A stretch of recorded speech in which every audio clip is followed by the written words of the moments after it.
Concernant Ludovic Julia, son retour de blessure, à quel poste compte-t-il utiliser? Mais Ludovic Julia, c'est un joueur qui, dans mon idée, comme il a toujours évolué, c'est sur le côté droit. Et en sachant qu'à certains moments dans le match, par rapport à les efforts que lui, aujourd'hui, il est encore capable de faire, il ne peut pas probablement le faire pour les 90 minutes. Et forcément, il y aura sûrement une adaptation par rapport au fait que lui, il peut jouer même comme deuxième attaquant. Et pourquoi pas les dernières 15-20 minutes, 25 minutes, il peut évoluer de ce côté-là.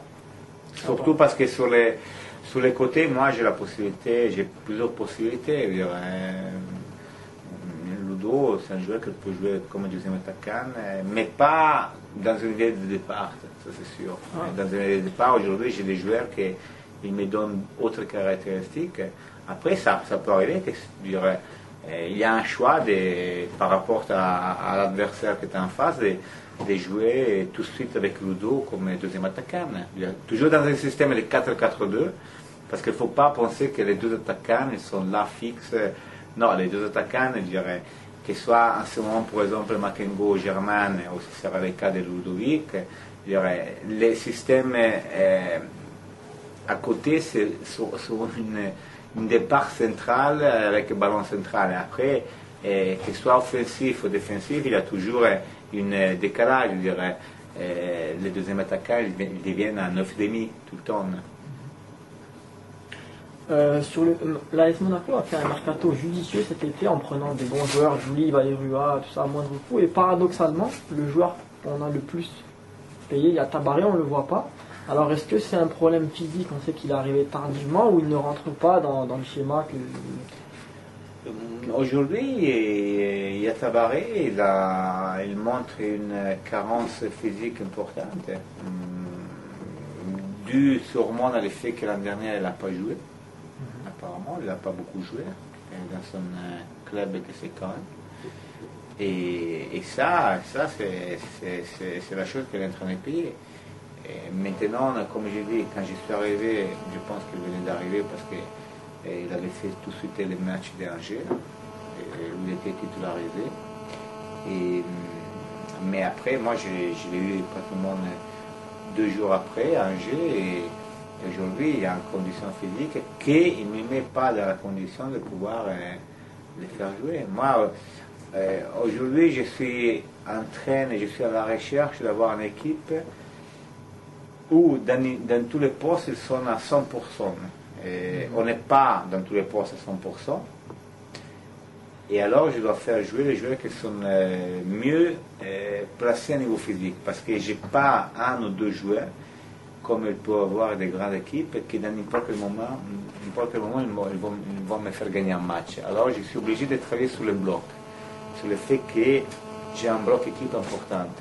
Même si je n'ai pas de joueurs importants qui me va résoudre un match, je sais que si j'ai mon bloc qui est bien compact et j'ai dans tous les postes les joueurs meilleurs dans ce moment-là, je suis plus serein que mettre un joueur qui est à 23% de sa condition physique.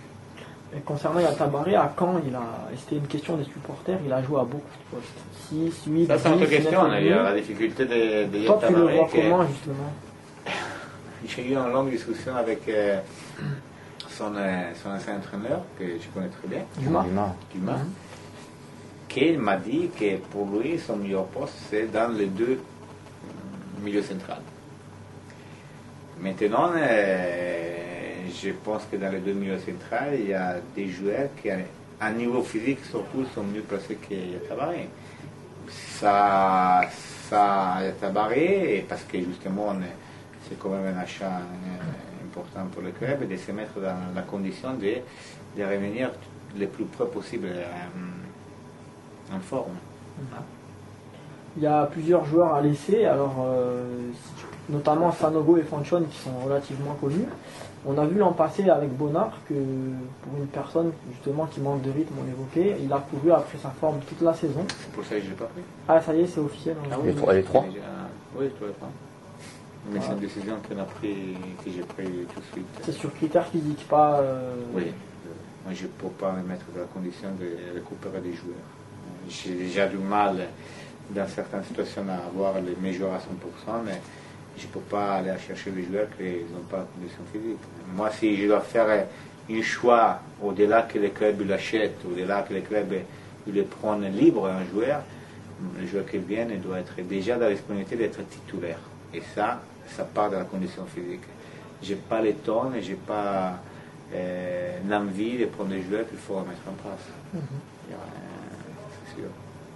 Justement, pour toi, c'est quoi le problème principal de Stade? Stade, je ne dis pas que c'est comme Yatabaré, mais Stade, moi je l'ai entraîné un jour. Et parce qu'on a j'ai pris les fonctions les mardis pour 2 jours, mais on jouait les vendredis à Bastia, je l'ai entraîné mercredi et jeudi. Il a joué à Bastia et les jours après il était blessé. Je l'ai pu entraîner. Quand je suis là, on me dit que les 12 et les 13, ça va faire un mois que je suis là. Je l'ai vu sur le terrain 2 fois. Et difficile de donner personnellement une évaluation sur le stade. L'impression, quand je le voyais en dehors, parce que bon, je venais voir les matchs, qu'il était dans une condition physique pas exceptionnelle. Mais aujourd'hui, moi, je n'ai pas un paramètre précis pour dire si le stade est bien ou pas bien. Parce que je l'ai vu 2 jours avant les matchs, on ne fait pas grand-chose, et après il y a eu les matchs où il y a eu quelques difficultés au niveau physique, au niveau de certaines situations, mais après je ne l'ai plus. Parce que le Stade, l'an passé, si on regarde bien sa saison, il a eu du mal au début. Pareil, septembre-octobre, et on sait qu'il a fini à 22 buts, donc on se disait qu'il fallait... que c'était déjà on a déjà vu ça pour lui en fait. Non, mais je suis d'accord, mais je ne peux pas répondre à quelque chose que je n'ai pas encore évalué. C'est-à-dire, je ne peux pas répondre à une question de pourquoi le Stade ne joue pas, parce qu'il était blessé. C'est ça le problème. Le Stade, je dirais, avant que moi j'arrivais, je pense qu'il n'a pas marqué encore un but. Non. Et après, moi, comme je dis, je l'ai entraîné sur mon 2 jours. Je ne sais pas, déjà sur une semaine d'entraînement, qu'est-ce que ça va donner, si c'est quelqu'un qui montre envie. C'est trop tôt pour donner une évaluation sur le stade. Parce que en vérité, je ne l'ai pas vu. En tant qu'entraîneur, je ne l'ai pas vu.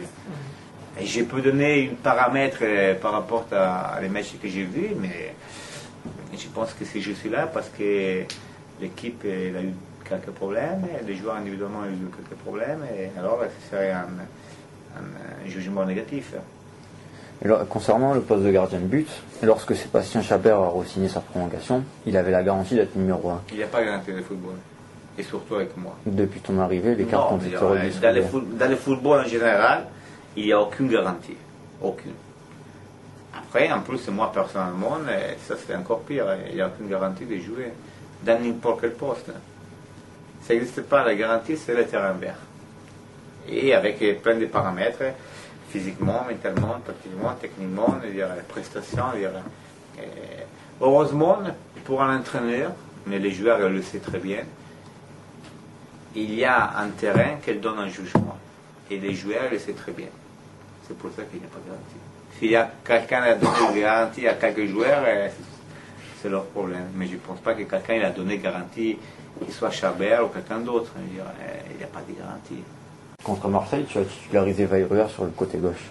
Est-ce que pour toi, c'est une volonté de l'utiliser en tant que milieu offensif ou...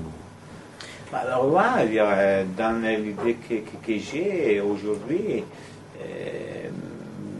il peut avoir une évolution sur le côté gauche. C'est un joueur que bien sûr il peut jouer comme un deuxième attaquant, mais comme j'ai dit, moi je mets en place une équipe et après il y a un match, après il y a des réponses.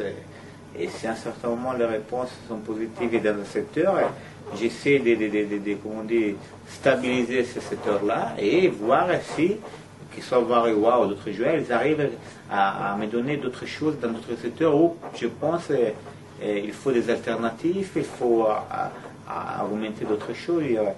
Et après une saison, vous voyez, c'est tellement compliqué parce qu'il y a des blessés, il y a des mecs qui peuvent pas en sélection, il y a des joueurs qui ils arrivent dans des matchs négatifs, je dirais. Il y a une base par rapport à soit Varewa, par rapport aux autres. Il n'y a pas de poste garanti, je dirais. Il n'y a pas de situation établie. Tout, ça peut évoluer parce qu'il y a une vérité que c'est les résultats, la prestation, plein de paramètres qui te font décider s'il faut garder un joueur, comme par exemple Makengo, qu'il marque, il rate 2 buts incroyables contre Laval et contre Sedan. Mais de l'autre côté, il me donne des choses tellement positives vis-à-vis de l'équipe que ça me convient, je dirais. Il y a des paramètres que moi je vais évoluer par rapport à ça, je dirais. Ça ne m'intéresse pas, bien sûr, pour lui déjà et pour l'équipe. J'espère que Makengo va marquer les buts. Mais il y a d'autres facteurs plus importants qui me font, entre guillemets, un peu oublier le fait que Makengo il a dû rater des occasions assez faciles. Parce que je dois regarder en projection l'équipe. Ça, c'est important. Et Makengo, il fait un travail qui, pour moi, c'est positif. Alors, c'est pour ça que j'ai dit, Varewa, c'est le cas de la question. Varewa, je dirais, il y a eu des moments bons, des moments moins bons dans certaines positions. Et là, il y a une situation où ça peut être lui, ça peut être quelqu'un d'autre, je dirais, à gauche. Ou par exemple, sur le prochain match, il n'y aura pas Valentin et Seric, qui normalement c'était à lui cette poste-là. On va voir, on va faire des tests. Il y a eu des jeunes qui ont joué cette position-là. Malonga est toujours à ce poste. Il y a Malonga, on a quelques jeunes derrière qui est en train de pousser, qui montrent de belles choses. Un des problèmes ces dernières années à Monaco, ça a été d'avoir un effectif pléthorique en nombre. Et on se rend compte, malgré cette année la vente de 30 joueurs, on se rend compte qu'on a 28 joueurs sous contrat. Il y aura sûrement un mercato où tu vas peut-être en prendre. Est-ce que tu souhaites encore dégraisser l'effectif? On voit par exemple des grands clubs qui jouent la Champions League qui ont 24-25 joueurs. Et nous en Ligue 2, on a 30 voire plus probablement. Oui, c'est vrai aussi, il ne faut pas oublier qu'il y a pas mal de joueurs qui sont sous contrat, mais c'est les jeunes qui viennent de monter. Dans la démarche normale d'un club et dans une saison et dans les années, c'est aussi s'assurer, se garantir certains jeunes qui peut-être à l'époque, quand ils signent les contrats, ils ne sont pas encore prêts, mais il faut quand même mettre dans une condition de ne pas perdre ces joueurs-là. Et c'est pour ça que, bon, après, ça devient 30 joueurs pro sous contrat, mais ce n'est pas toujours le cas. Mais je crois qu'un groupe de travail intéressant, ça doit être, pour moi, pour ma façon de voir, autour de 23 joueurs, et avec chaque fois 2-3 joueurs que tu fais monter du centre de formation. Mais déjà dans les 23 joueurs, comme un groupe de travail, et tu dois avoir les 3, 4, 5 joueurs jeunes qui sont déjà stables, mais qui arrivent du centre de formation stable autant que pro. Je pense que ça, c'est le bon numéro. On est un peu loin parce qu'on est plus que 23 joueurs. Là. Pour finir cette entrevue, on l'a dit, l'essence même d'un club de foot, c'est les supporters. Alors, est-ce que tu pourrais laisser un message pour les supporters de l'AS Monaco? Mais moi, après les matchs de Sedan, où j'ai sûrement eu le même sentiment des supporters, c'est-à-dire de la frustration parce qu'ils méritaient largement de gagner.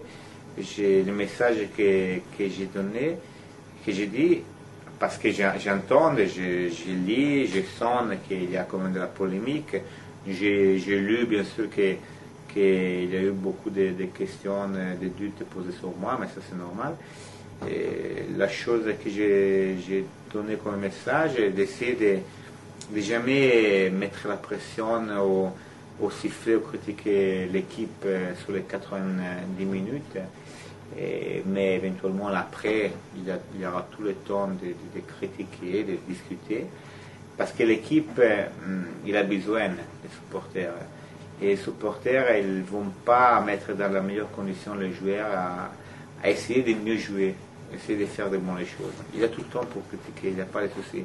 Moi, je ne vous peux pas garantir, j'étais joueur et ça fait mal quand les supporters ils sifflent. Parce qu'au-delà de qu'est-ce que les joueurs ils donnent sur le terrain, les joueurs ils essaient de faire bien les choses, le travail de la semaine. Après, malheureusement, il y a des moments, des fois ils sont longs les moments, on n'arrive pas à s'exprimer comme il faut. Mais, comme je dis, sur les 90, il faut tout le temps être ensemble. Et une chose que j'ai dit aux supporters, il faut penser que, par exemple, quand on perd un match, on a perdu une bataille, mais on n'a pas perdu la guerre. Tu peux avoir les droits d'être frustré, tout ça, mais jamais il ne peut pas avoir le droit d'être abattu. Les joueurs, les supporters ne doivent jamais être abattus. Parce que c'est pas un match que fait une saison, c'est pas 2 matchs, c'est pas 10 matchs que font une saison. C'est les 38. Et à la fin des 38, on pourrait donner un jugement complet sur le travail fait avant, pendant et après. C'est pour ça que je dis il faut jamais s'abattre, les supporters. Jamais.